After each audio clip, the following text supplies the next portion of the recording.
এখন আমি আপনাদেরকে জিজ্ঞাসা করতে চাই, এখন আমাদেরকে কেউ যদি জিজ্ঞাসা করে ভাই তোমরা কারা, আমরা অনেকেই ভয়ে বলতে পারি নাই আমরা মুসলমান। কেন? মুসলিম নামটা শুনলেই পিটানি শুরু হচ্ছে। এই ভয়ে যদি মুসলিম এটা পরিচয় দেখে বোঝা না যায়, অনেকজন বলছে যে না ভাই আমার নাম মুসলিম নয়, অমুসলিমের কিছু একটা নাম বলে দিচ্ছে, যেন অমক। মুসলিম পরিচয়টা দিতে ভয় পাচ্ছে, লজ্জাও করছে। সম্মানিত উপস্থিতি, এরপরেও আমরা কিছু মানুষ আছি গর্ব করে বলি আমরা মুসলিম। এখন যদি আমাদেরকে জিজ্ঞাসা করে ভাই তোমরা কি করো, আমরা যদি বলি ভাই কোরআনে যা আছে তাই করি, তাহলে কোরআনের প্রতি মানুষের ভালোবাসা শ্রদ্ধা বাড়বে না কমবে? তো আওয়াজ দেন, বাড়বে না কমবে? বাড়বে। বুঝে সুযোগ করতে দেন। আমরা যা করছি এই অবস্থায় আমাদেরকে দেখে কেউ যদি জিজ্ঞাসা করে তোমরা কারা, আমরা বলবো গর্ব করে আমরা মুসলমান, আলহামদুলিল্লাহ, ভালো দিন। এখন যদি জিজ্ঞাসা করে তোমরা করো কি, এবার উত্তরটা যদি এটাই হয় কোরআনে যা আছে তাই করি, তাহলে কোরআনের প্রতি ভালোবাসা বাড়বে না কমবে? বুঝে উত্তরটা দিবেন। বাড়বে না কমবে? উত্তরটা জোরে দেওয়া লাগবে। বাড়বে না কমবে? হ্যাঁ, এবার বুঝে উত্তর দিয়েছেন। কেন কমবে ভাই? যে ভাই বলছেন কমবে, কেন করবেন একটু বলেন তো ভাই দেখি।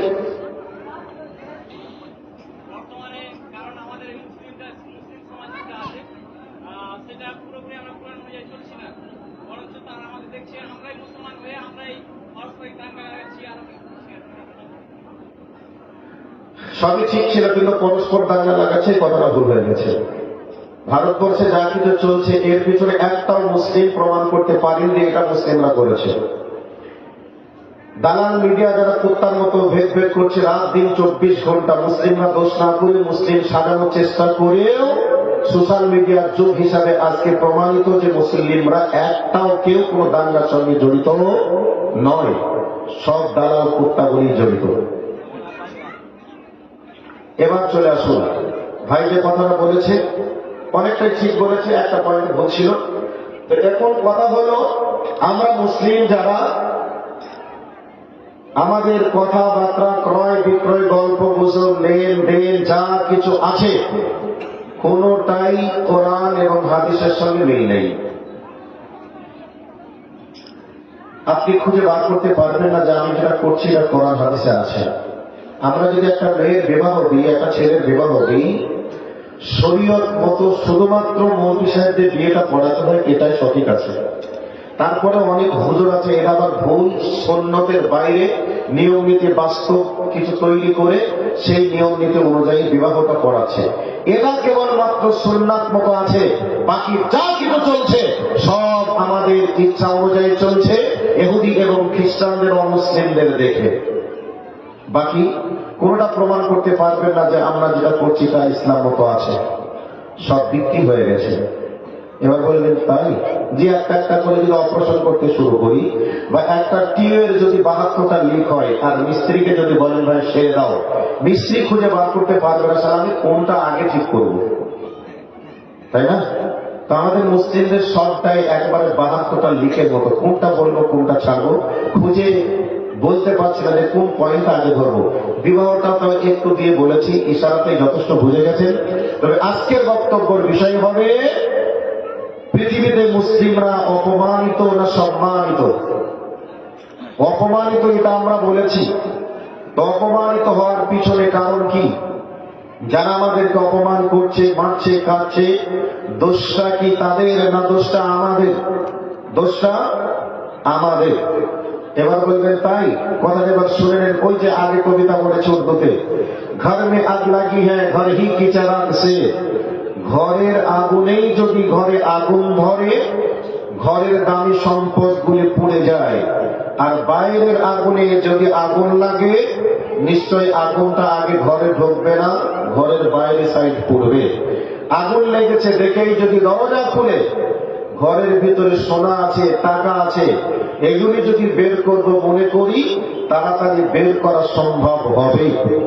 আর যদি ঘরের ভিতরে আগুন লেগে যায় তাহলে আর কোন সম্পদকে বার করা যায় না, আজকে আমরা মুসলিমরা যে ধ্বংস, মুসলিমরা যে লাঞ্ছিত, নিপীড়িত, বঞ্চিত, এর পিছনে অন্যরা দায়ী নয়, বরং দায়ীটা আমরা। এবার বলবেন কি করে? গতকালকে ধুলিয়ান স্ট্যান্ডে একজন শিক্ষিত মানুষ জিজ্ঞাসা করছে, আমরা কয়েকজন আলেম ওলামা ছিলাম, তার সাথে রাহুল বেরাদার ছিল, জিজ্ঞাসা করছে, ভাই আমাদের এই অবস্থায় করণীয় কি, আর আমাদের এই অবস্থা হওয়ার পিছনে কারণ কি? তো আমরা একটা উত্তর দিলাম, বর্তমানে এই জায়গা থেকে করণীয় হচ্ছে আমাদের শিক্ষা। এবার বলবেন কোন শিক্ষা? ধর্মীয় শিক্ষা। অনেক মানুষ এ কথাকে নিয়ে ভাববেন ধর্মীয় শিক্ষা দিয়ে কি হবে। ধর্মীয় শিক্ষা না থাকলে জাতির যা হচ্ছে তাই হবে।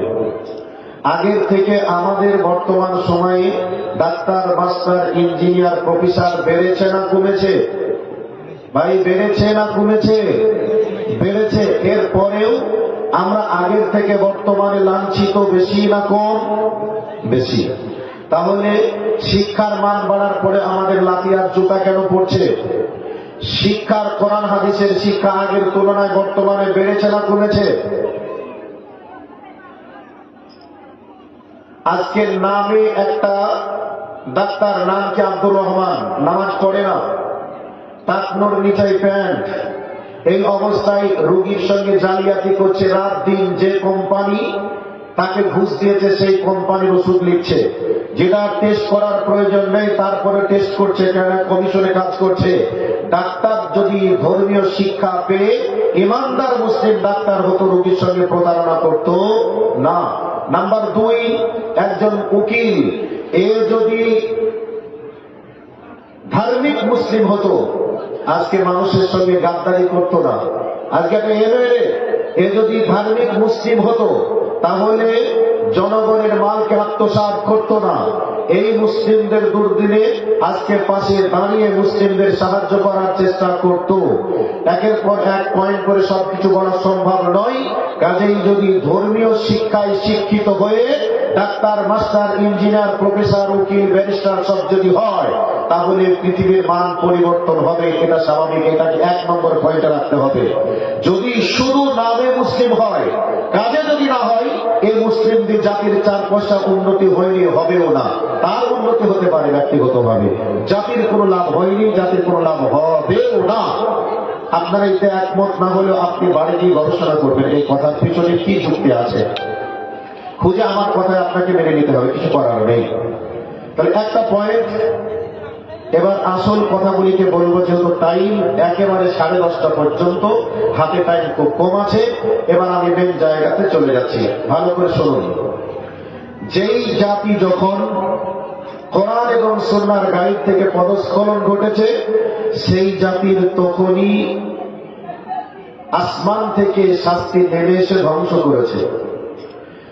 আমাদের প্রিয় নবী মুহাম্মদ রাসূলুল্লাহ সাল্লাল্লাহু আলাইহি ওয়াসাল্লাম আল্লাহর কাছে দোয়া করেছিলেন, আল্লাহ গো, অন্যান্য নবীদের উম্মতকে পাপের কারণে তুমি সমূলে ধ্বংস করে দিয়েছো, আমার উম্মতকে পাপের কারণে তুমি সমূলে ধ্বংস করে দিও না। আল্লাহ নবী দোয়া করেছিলেন, সেই দোয়াতেই এখনো হয়তোবা আমরা টিকে আছি। আমরা যে হারে অপরাধ করি, এই অপরাধে হয়তো অন্যান্য জাতির মতো শাস্তি আসতো, কিন্তু একেবারেই আল্লাহ সুবহানাহু ওয়া তাআলা সেই জাতিদের মতো ধ্বংস আল্লাহ আমাদেরকে করবেন না। মাঝে মধ্যে আযাব এবং গজব তিনি দেন। এ ব্যাপারে কোরআনে আল্লাহ সুবহানাহু ওয়া তাআলা তিনি কি বলেছেন, একটা আয়াত বলছি, বলার পরে একটা একটা করে ছোট্ট ছোট্ট করে কয়েকটি কথা বলবো। আল্লাহ সুবহানাহু ওয়া তাআলা বলছেন, পৃথিবীতে যা কিছু ঘটে, পৃথিবীর জলপথে, স্থলপথে যা কিছু ঘটে, সব কিছু বিমা কাসাবাত আইদিন নাস, তোমাদের 2 হাতের কর্মের বিনিময়ে ঘটে।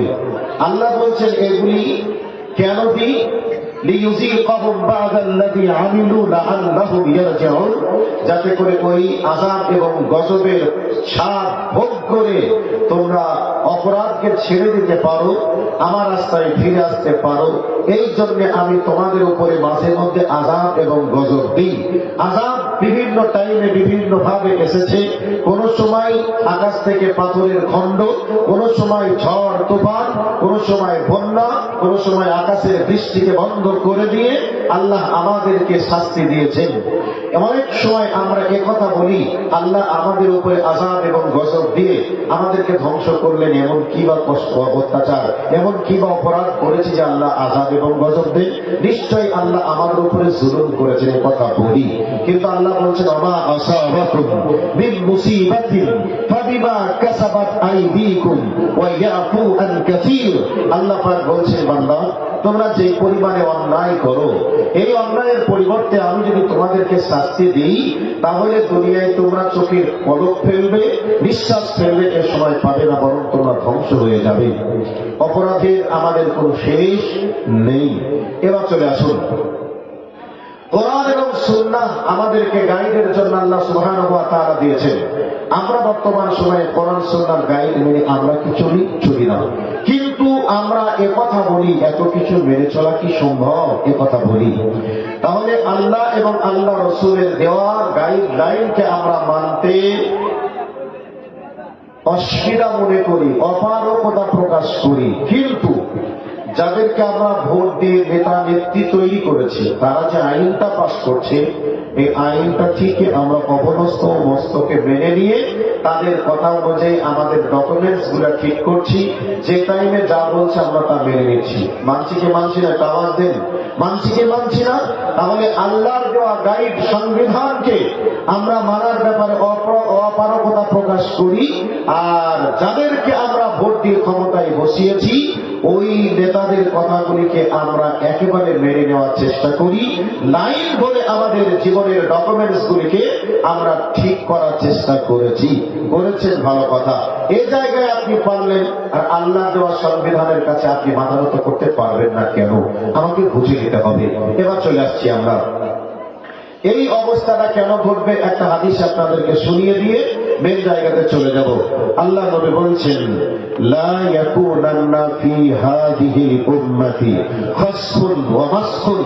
আল্লাহ নবী সাল্লাল্লাহু আলাইহি ওয়াসাল্লাম বলছেন, লা ইয়াকুনান্না ফি হাযিহি উম্মতি, আমার উম্মতের উপরে তিনটা বিপদ আসবে যখন আমার উম্মতেরা তিনটে অপরাধ করবে। তো আল্লাহ নবী সাল্লাল্লাহু আলাইহি ওয়াসাল্লাম বলছেন, তিনটে বিপদ নেমে আসবে যখন তিনটে অপরাধ আমার উম্মতেরা করবে। তার মধ্যে তিনটে অপরাধের নাম্বার দিয়ে শুরু করছি। এক নাম্বার পয়েন্ট, আল্লাহ নবী বলছেন, ইযা যালিকাল শুরিবাল খুমরা, আমার উম্মতেরা যখন নিশাদার দ্রব্য পান করবে। এখন বর্তমান সময়ে আলেম থেকে নিয়ে একবারে সাধারণ মানুষ পর্যন্ত নিশার সঙ্গে কেমন ভাবে আপোষ করেছে। বর্তমান আলেম ওলামা, বিশেষ করে যারা মাযহাবী, তাদের কাছে আপনি একটু গিয়ে দেখবেন, কেউ গুল, কেউ জর্দা, কেউ গুটকা, কেউ তেরেঙ্গা, কেউ খৈনি, এ সমস্ত জিনিসগুলি তারা খায়। তাদেরকে যদি জিজ্ঞাসা করা হয়, তারা বলবে এটা হারাম নয়, বরং মাকরুহ। মাকরুহ মানে অপছন্দ। ওই হুজুরকে যদি অপছন্দ কোনো খাবার দেওয়া হয়, হুজুরকে অপছন্দ খাবার খাবে না, কিন্তু মানুষের কাছে ধোঁকা দিয়ে বোকা বানানোর চেষ্টা করে, হারাম রুজি ভক্ষণ করার চেষ্টা করে। নাম্বার দুই, সাধারণ মানুষ আজকে নেশার সঙ্গে কেমন আপোষ করেছে। কেউ বিড়ি, কেউ সিগারেট, কেউ গুল, কেউ গুটকা, কেউ তেরেঙ্গা, কেউ মদ, কেউ হিরোইন, কেউ গাঁজা। এর প্রভাব আগের তুলনায় বেড়েছে না কমেছে? এটা আওয়াজ দেন, বেড়েছে না কমেছে? বেড়েছে। তাহলে নিশার সঙ্গে বর্তমান প্রজন্মের মানুষ জড়িয়ে পড়েছে। নাম্বার দুই, আল্লাহর নবী সাল্লাল্লাহু আলাইহি ওয়াসাল্লাম বলছেন, যখন আমার উম্মতেরা, কথাটা একটু মিলান, যখনই আমার উম্মতেরা বাদ্যযন্ত্রের প্রতি আসক্ত হয়ে যাবে, ব্যস্ত হয়ে পড়বে। বাদ্যযন্ত্রে একের সময় এক এক রকম এসেছে। একবার দেখছিলাম কিছুদিন পূর্বে টিভি, তার আগে সিডি, তার আগে আর কিছু। এখন বর্তমান সময়ে মোবাইল নামক বাদ্যযন্ত্র, শিক্ষিত অশিক্ষিত, গরিব ধনী, ছোট বড়, সকলের কাছে, জাতি ধর্ম বর্ণ নির্বিশেষে আজকে মোবাইল নামক যন্ত্রের প্রতি আমরা এমন ভাবে আসক্ত হয়েছি, 3 বছরের বাচ্চাকে দিয়েও আমরা টিকটক ভিডিও বানিয়ে উপার্জন করার চেষ্টা করি। মোবাইল নামক যন্ত্রের প্রতি একেবারে আমরা পাগলা হয়ে গেছি।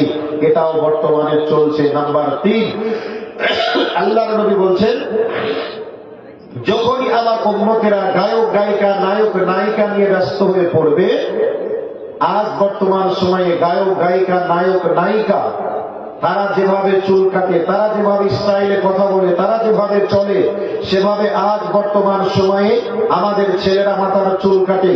চুলগুলিকে এমন ভাবে কেটে মাথার উপরে রাখছে, মনে হচ্ছে যেন জুতা মোছার ব্রাশটাকে মাথার উপরে রেখে দেওয়া হয়েছে। এই স্টাইল চলছে কি চলছে না? নায়করা যেভাবে চুল কাটবে সেভাবে চুল কাটাকাটি চলছে। নায়িকারা যেভাবে যে স্টাইলে কথা বলে, যে স্টাইলে পোশাক পরে, সেই স্টাইলের আমাদের মুসলিম ঘরের মহিলারাও আজকে তাদের স্টাইলে চলার চেষ্টা করেছে। নবীজি বলছেন, আমার উম্মতদের ভিতরে যখন এই তিনটে অপরাধ দেখা দিবে, তখন আমার উম্মতদের উপরে তিনটে ভয়াবহ বিপদ নেমে আসবে। এক নম্বর বিপদ হলো, আল্লাহর নবী বলছেন, সেই সময় আমার উম্মতদের উপরে ভূমিকম্প আসবে। পৃথিবীর বিভিন্ন জায়গায় ভূমিকম্প হচ্ছে। নাম্বার দুই, আল্লাহর নবী বলছেন, আল্লাহ পাকের পক্ষ থেকে আযাব অথবা অত্যাচারী শাসকের পক্ষ থেকে আযাব চাপিয়ে দেওয়া হবে। বর্তমান সময়ে আমরা ভারতীয় মুসলমান, আমরা যেই দ্বার প্রান্তে দাঁড়িয়ে আছি, আজকে অত্যাচারী শাসক নিযুক্ত হবে কি? নিযুক্ত হয়ে গেছে। আমরা বাড়ির খাটে শুয়ে আছি, খাটের নিচে অত্যাচারী শাসকের দল বল চালাচম্পট একেবারে অস্ত্র নিয়ে দাঁড়িয়ে আছে বাড়ির খাটের নিচে। সিচুয়েশনটা বর্তমানে এমনটাই চলছে। যেদিন থেকে ভারতবর্ষের মাটিতে এইবারে ক্ষমতায় বিজেপি আসবে, আসার পূর্বে বলেছিল, আমরা যদি ক্ষমতা পাই রাম মন্দির তৈরি করবো। ভাবি ভেঙে, ভাবি তো আগেই ভেঙেছিল, তারপরে যা ছিল ভেঙে খাম খাম করে রাম মন্দির তারা সেখানে তৈরি করেছে। নাম্বার দুই, মুসলমানদেরকে বিপদে ফেলার জন্য তারা প্রতিদিনে বলেছিল এনআরসি করব, এনআরসি এনপিআর সিএএ। আর এই কথা বলার সময় আন্দোলন চলেছে। মাননীয় মুখ্যমন্ত্রী বলেছিলেন, পশ্চিমবঙ্গের মাটিতে আমি যতদিন ক্ষমতায় আছি ততদিন পশ্চিম বাংলার মাটিতে এনআরসি হতে দিব না, হতে দিব না। এ কথা বলার পরেও এসআইআর বর্তমান সময়ে চলছে কি চলছে না? সেই এনআরসির একটা পার্টের নাম এনপিআর, এসআইআর। তো এসআইআর হতে দিব না এ কথা বলার পরেও এসআইআর চলছে। এরপরে ওয়াকফ বিল পাস করলো মুসলমানদেরকে বিপদে ফেলার জন্য। আজ ওয়াকফ বিলের আন্দোলন করার সময় বলা হয়েছিল, ওয়াকফ আন্দোলন করা লাগবে না, আমি যতদিন থাকবো কার প্রপার্টি দখল করতে দেব না। যদি দখল করতে হয় আমার লাশের উপর দিয়ে করতে হবে, এসআইআর করতে হলে আমার লাশের উপর দিয়ে করতে হবে। কিন্তু মাননীয় মুখ্যমন্ত্রী আজও বেঁচে আছে, লাশ অন্যায়, এরপরেও সবকিছু চলছে কি চলছে না? এবার একটা কোরআনের আয়াত বলবো, শুনে রাখুন। সূরা রদের 11 নম্বর আয়াত। আল্লাহ রাব্বুল আলামিন বলছেন, ইন্নাল্লাহা লা ইউগাইয়িরু মা বিকওমিন হাত্তা ইউগাইয়িরু মা বিআনফুসিহিম। আল্লাহ রাব্বুল আলামিন বলেন, আমি কোন জাতিকে, কোন গোষ্ঠীকে, কোন ব্যক্তিকে পরিবর্তন করি না যতক্ষণ তারা তাদের পরিবর্তন না করে। আজ আমরা মুসলমান, আমাদের পরিবর্তন আমরা করেছি। মুসলমান মানে কোনদিন বেনামাজি মুসলমান দাবি করতে পারে না, মুসলমান হতে পারে না। মানে আমরা মুসলমান বেনামাজি হয়েছি।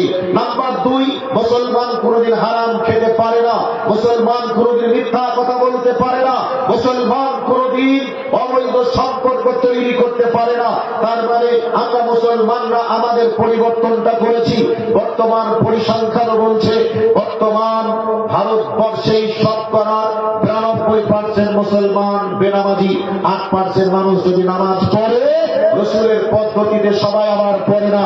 আবার কেউ যদি রসুলের পদ্ধতিতে পড়ে, তার ভিতরে লৌকিকতা থাকতে পারে এবং তার রুজি রুটিতে হালাল হারাম মিক্স হয়ে থাকতে পারে, তাহলে খাঁটি ধার্মিক কয় পার্সেন্ট আপনি খুঁজে পাবেন। তার মানে আমরা আমাদের পরিবর্তন করেছি, পরিবর্তন হয়েছে।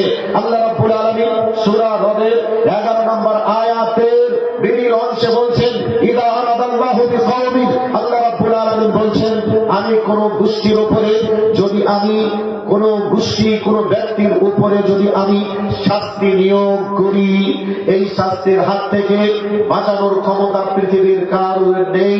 একথা আল্লাহ বলছেন। এই শাস্তি জনগণে আল্লাহর নবীকে বললেন যে অত্যাচারী শাসককে চাপিয়ে দেওয়া হবে। আজকে অত্যাচারী শাসক আমাদের উপরে যেই অত্যাচার করার জন্য নিযুক্ত হয়েছে। আল্লাহ সুবহানাহু ওয়া তাআলা নিযুক্ত করেছেন। মমতা ব্যানার্জি বললেও ওই শাস্তির হাত থেকে মমতা ব্যানার্জি কেন, মমতা ব্যানার্জির বাবা যদি উঠে আসে সেই শ্মশান ঘাট থেকে, এরপরেও এখান থেকে বাঁচানোর ক্ষমতা তার নেই। কারণ এ শাস্তি উপরওয়ালার পক্ষ থেকে শাস্তি। কেন শাস্তি এসেছে? আমরা আমাদের পরিবর্তন যখনই করব, এই অবস্থায় আল্লাহ সুবহানাহু ওয়া তাআলা অত্যাচারী শাসক নিযুক্ত করবেন, এ কথা বলেছেন। কাজেই আজকে আমাদের পরিবর্তন আমরা করেছি, বিটানি আমাদের উপরে ফরজ হয়ে আছে। এই অবস্থায় একটাই রাস্তা, আমাদেরকে ধর্মের দিকে ফিরে আসা। বর্তমান সময়ে রাজনৈতিক দলের নেতারা বলবে আমরা আজকে বিভিন্ন দলে বিভক্ত হয়ে গেছি, বিভিন্ন দলে নয়, বরং একই প্ল্যাটফর্মে আসি। কোন প্ল্যাটফর্ম? সেই প্ল্যাটফর্মটাই হল তৃণমূল কংগ্রেস। এই কথা বলে আপনার ব্রেনকে ওয়াশ করে আপনাকে বোকা বানানো সম্ভব হলেও হতে পারে, কিন্তু সেই প্ল্যাটফর্মে এসেই যে আমি আপনি বেঁচে যাবো, এটা অসম্ভব, এটা অসম্ভব। আপনাকে বাঁচাতেই যিনি পারেন তিনি হলেন আল্লাহ। সেই আল্লাহর কাছে যতক্ষণ আমরা ফিরে না আসবো, ততদিন পর্যন্ত আমাদের কপালে যেমন লাত আর জুতা চলছে, এই লাত আর জুতা চলবে চলবে চলবে যতদিন ওহির বিধানের কাছে মাথা নত না করব। কোরআন এবং সুন্নাহর আলোকে যদি একটা একটা করে যদি দেখা যায়, এর পিছনে দায়ী অন্যরা নয়, বরং দায়ীটা আমরাই। যাদেরকে আজকে চাপিয়ে দেওয়া হয়েছে, ক্ষমতায় বসানো হয়েছে, তাদেরকে আমরা হয়তো গালি দেব, তাদের উপরে আমরা কটু মন্তব্য করব। আসলে এই দোষটা তাদের নয়, দোষটা আমাদের। যখনই আমরা এই অন্যায় রাস্তাগুলিকে বন্ধ করে দিব, ওই চিচিন্দা মেন্টেদুরদেরকে আল্লাহ সুবহানাহু ওয়া তাআলা রাতে রাতে ওই জায়গা থেকে সরিয়ে অন্য জায়গায় বসানোর সুযোগ আল্লাহ করে দিতে পারে। এই ক্ষমতা আল্লাহর হাতে আছে না নেই? আছে। এ বিষয়ে বক্তব্য রাখতে গেলে 2 থেকে 2.5 ঘন্টা সময়ের প্রয়োজন। এই জায়গা থেকে আমি একেবারে কাছাকাছি চলে আসলাম মেন পয়েন্টে। চলে আসছি মেন পয়েন্ট। এবার চলে আসুন। আল্লাহর নবী বলছেন আল কুফরু মিল্লাতুন ওয়াহিদা। পৃথিবীতে যত বাতিল শক্তি থাকবে তারা সকলে এক হবে। এবার এই হাদিসটার বাস্তবতার একটু মিলান। উদাহরণ, আজকে আপনাদের বাৎসরিক জলসা, এই উপলক্ষে 4 জন মেহমানকে আপনারা দাওয়াত করেছেন, আমরা এসেছি। বিভিন্ন ফল ফ্রুটের প্যাকেট টিফিন আপনারা সাজিয়ে দিলেন টেবিলে। এখন আমাদের 4 জনের ব্রেন বলছে খেতে দিয়েছে, খেতে হবে। ফল ফ্রুটের টিফিনে যখন বসে গেলাম টেবিলে, খাওয়ার ব্যাপারে এক হলেও রুচির ব্যাপারে কিন্তু আমরা এক হব না, বরং যার যেটা ভালো লাগবে সে সেটা খাবে। এ ব্যাপারে একমত হবে কি হবে না? সম্মানিত উপস্থিতি, এই জায়গায় চলে আসুন। আল্লাহর নবী বলছেন যারা বাতিল তারা এক হয়ে যাবে। এর বাস্তবতা একটু দেখুন। আমেরিকার খ্রিস্টানরা আফগানিস্তানে মুসলমানদেরকে মেরেছে। এরপরে দেখলাম ইরাকের মুসলমানদেরকে আমেরিকার খ্রিস্টানরা মেরেছে। এরপরে আমরা দেখলাম চীনে মুসলমানদের উপরে অত্যাচার করেছে। কিভাবে অত্যাচার? যুবকদেরকে উলঙ্গ করে পুরুষাঙ্গের ভিতরে ইলেকট্রিক তার দিয়ে শর্ট দিয়ে বেঁধে দেওয়া হয়েছে।